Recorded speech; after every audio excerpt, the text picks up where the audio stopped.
What would your advice be to someone who maybe doesn't have as healthy a relationship with food and exercise as you do, who does struggle with body image? So you? Sorry. I don't struggle with body image. I definitely have not a good relationship with food and exercise, but not because of the way I look. It's more a feeling.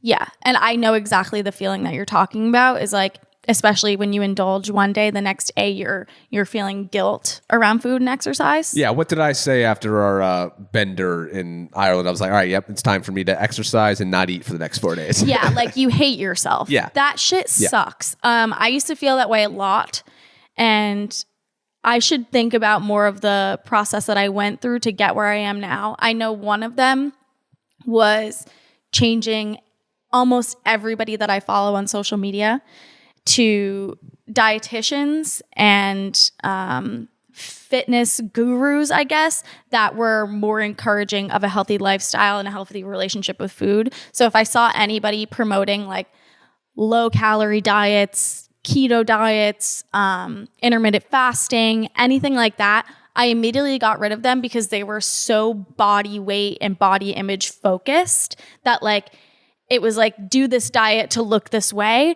And I found that so incredibly detrimental to my mental health and how I looked at food and food labeling. So once I started following dietitians and once I got into nutrition school, I learned how to not label foods as good or bad. It's more like nutrient dense and like less nutrient dense, but like learning how all of those foods can kind of fit into my diet. And it was mostly like true education that helped me get to the point where I am.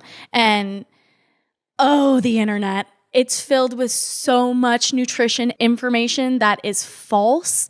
And it's seriously so detrimental. Like you were listening to a podcast yesterday and I wanted to put my head through a brick wall. Like none of that is science backed. And so like, what were they saying? Some of the claims were orange juice is bad for you. You know, you should really be eating diets high in red meats, a lot of steak and a lot of beef. That's where all your essential vitamins are. Fucking hell, Troy. Yeah, they was promoting the keto diet. Like, if you want to do your own research about nutrition, that is fine. I highly recommend doing that via Google Scholar, Science Direct, anything that has peer-reviewed articles and have science-backed facts about nutrition. The keto diet has one long-term study. Everything else is a short-term study, which will show that it's effective for weight loss.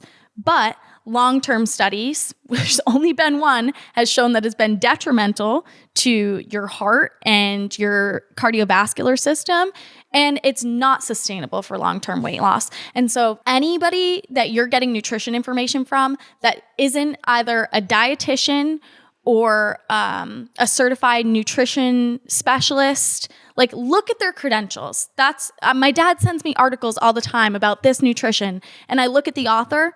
It's a fucking psychologist. Like, what are you joking? I have been studying nutrition for now 2.5 years. I've taken courses not only on like nutrition science, but also like how to give nutrition information and nutrition advice. It's so fucking skewed on the internet. Please check your sources and check who's writing these articles. Even like somebody who's gone through a 10-week nutrition certification program, fuck that. They have no idea what the fuck they're talking about. And especially if they're promoting weight loss or a diet that you feel like you can't sustain long term, enough. Find a dietitian or somebody that promotes the lifestyle that you want to live and focuses on your goals. And if they're body image focused, it's not going to help. Thank you for that. That's a really important message. And I'm very proud of you for saying all of that. Ooh, it pisses me off. You and I were talking earlier because I have a friend who's going through some medical issues right now. And, it's funny in the American health system, we're definitely much more reactive than proactive. And you can get into all sorts of theories as to why that is the case. Mm-hmm. But doctors, we were saying, don't really have much background in nutrition science at all. They maybe take one course throughout all of the courses that they take. And so they're really not the ones that you should be going to for your nutrition advice. So let me be very clear. Doctors study for years. I'm not discrediting them at all. Like, they're brilliant and they will save your fucking life if they need to. But there are a ton of studies, and you'll find that on nutrition databases, that doctors don't get a lot of nutrition education. And that's why there are dietitians. And like, someone asked me the other day why there were dietitians in the ICU. Like, I've worked in a NICU for like a year, which is the neonatal ICU. Like, there has to be a dietitian there, because the infant nutrition, the amount of information and background you need on that, the doctor just doesn't have. That's why they consult a specialist. And so, yeah, they take maybe 1 or 2 nutrition courses, and that's why there are specialties. And that can go for a lot of different specialties. I just know within nutrition, it's preventative medicine a lot of the time, but it can also be in like an ICU or like a long-term care unit or something like that. But a lot of the time you'll find a nutrition or deficiency problem, and you'll band-aid that with like a supplement. So for example, like you're vitamin B12 deficient, right? And so it's like, okay, we'll supplement vitamin B12. And that's not necessarily how a dietitian would go about it. Essentially, they'd be like, okay, well, if you're getting vitamin B12 in your diet, there may be an absorption problem. And why is your body not absorbing vitamin B12? Well, it could be a problem that you have in your small intestine. Like within your ileum, there's a certain part of the small intestine that absorbs vitamin B12. So it's more finding the root problem. And a lot of that time, it can be a deficiency in another vitamin or mineral. And that's why you're not absorbing iron, for example, or whatever. Those are not correlated, but that's kind of how dietitians look at it. And I'm not a dietitian yet. I'm in training. I'm almost done my nutrition master's degree, but like I'm always promoting people to go to a dietitian if they're having like health problems, because I think they do often look for a root cause.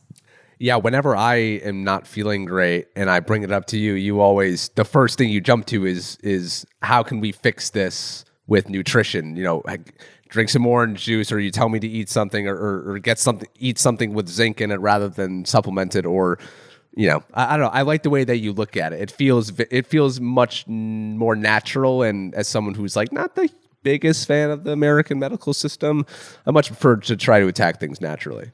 Well, people look at nutrition, they're like, it's holistic. And like, sure. But it's also like, it's medicine. Yeah. Like zinc is an active ingredient in a lot of medications that will kill a cold. You can get zinc in fortified cereal, different fruits and vegetables.